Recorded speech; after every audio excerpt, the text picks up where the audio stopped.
That's for coming my 60 miles per hour wind gusts. Source, radar indicated. Impact, expects damage to trees and power lines. Locations impacted include Gastonia, Shelby, Kings Mountain, Mount Holly, Belmont, Bessemer City, South Gastonia, Dallas, Stanley, and Cramerton. For your protection, move to an interior room on the lowest floor of a building.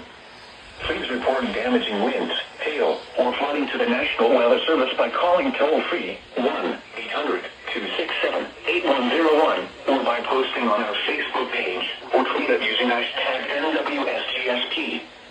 Your message should describe the event and the specific location where it occurred.